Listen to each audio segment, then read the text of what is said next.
My wife insisted I transfer the deed of my inherited home to her sister because she needed it more. I refused. She threatened to divorce me over it. So, I gave her exactly what she asked for. The expression on her face when she realized she had lost both me and any access to the property was unforgettable. I'm a 36-year-old man who inherited my grandparents' home about 2 years ago. It's a standard 3-bedroom, 2-bath house. Nothing extravagant, but fully paid off. The real treasure is the interior. My grandfather was a master carpenter. He handcrafted most of the furniture. There is a massive dining table he hewed from a single oak tree that fell on their land in the 70s. It seats 12, holds no nails, and the joinery alone makes it worth more than the structure itself to the right collector. I've been married to my wife 34 for 5 years. We continued renting our apartment because we decided to keep the house as an investment rental. We have great tenants, a nice older couple, and the rent covers taxes and insurance with profit to spare. My wife seemed fine with this arrangement. We discussed moving in eventually, but there was no rush. Then last week happened. She came home from lunch with her sister wearing the look. You know, the one where she is about to ask for something impossible and has already decided you're the villain if you decline. She said, "We need to talk about the house." I reminded her the tenants had 8 months left on their lease. She suggested that after they leave, her sister should move in. When I brought up rent, her demeanor shifted. She argued that families shouldn't pay. I explained that property taxes alone are $4,000 a year, plus maintenance. She countered that her sister could pay the taxes, which is far below market rent. I told her mixing family and being a landlord is a disaster waiting to happen. She went cold. "I think you should just give her the house." I laughed, thinking it was a joke. Give her the house? My inheritance. She said, "She needs it. We don't. We have our apartment. She's drowning in debt.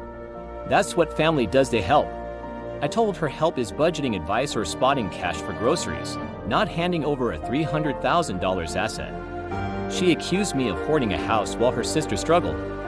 I reminded her the house was income for our future, perhaps a down payment on our own dream home. She said, "Plans change. My sister is family. If you really love me, you want to help her." The manipulation was heavy. Then she dropped the bomb. "If you won't do this, maybe we need to reconsider this marriage." I stared at her. "Did you seriously just threaten divorce?"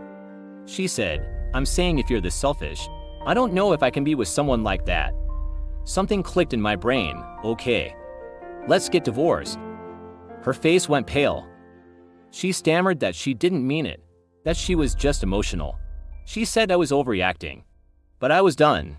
I told her I needed space, packed a bag, and stayed at the empty guest room in the house that night. That was 5 days ago. My phone hasn't stopped buzzing. Her sister texted, calling me a selfish piece of garbage and claiming I'm ruining her life. Her mom left a voicemail asking what my grandparents would think of my greed. I know exactly what they'd think. They were right to leave the house specifically to me in the will. My wife alternates between apologizing and getting angry that I'm taking this too far. She called a divorce lawyer. I have my consultation tomorrow. Things escalated quickly. I went to the consultation. The lawyer reviewed the deed, will, and bank statements. She confirmed the house is solely my separate property.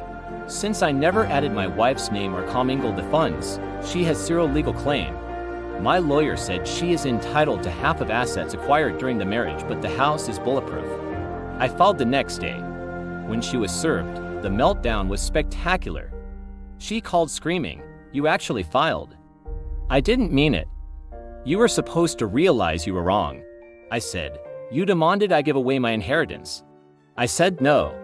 "You threatened divorce." I accepted. "Your ultimatum, your consequences." She kept screaming that her sister would be homeless. I told her that her sister's finances were not my problem. I hung up and blocked her number. Her family went into overdrive. Her sister actually showed up at my workplace screaming in the lobby until security removed her. Her dad called to say, "The house is just property. Your marriage should matter more." I told him, "The house is my legacy. If she can't respect that, the marriage doesn't matter." The tenants called. The sister showed up at the house telling them to pack because she was moving in. My lawyer sent a cease and desist immediately. Discovery was a wild ride.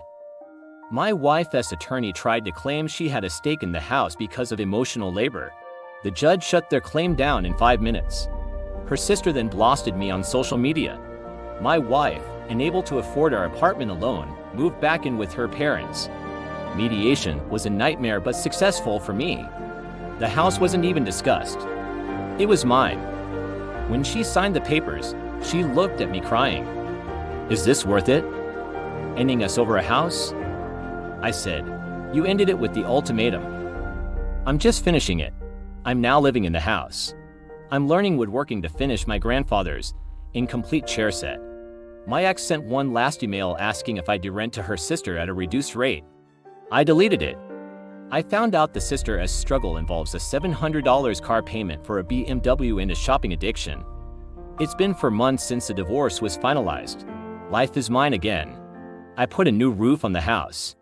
I found my grandfather's tools and finally finished 2 of the dining chairs. My ex showed up at my door 6 weeks ago. I told her to get a full-time job and close the door. As for the sister, she got evicted and her BMW was repossessed. The divorce cost me about $45,000 total, but it was worth every penny for my peace of mind. I've started seeing someone new. She thinks the story is insane.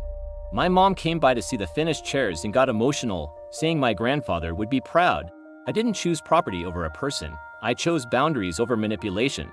I finally completed the entire set of 6 chairs using my grandfather's original sketches. My ex-wife apparently tried to reach out to my mother last week, but my mom didn't even reply.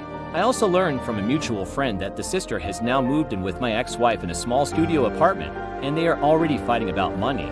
It is a relief to know that their chaos is permanently locked out of my life. I'm planning to host my first big dinner party at the table next month.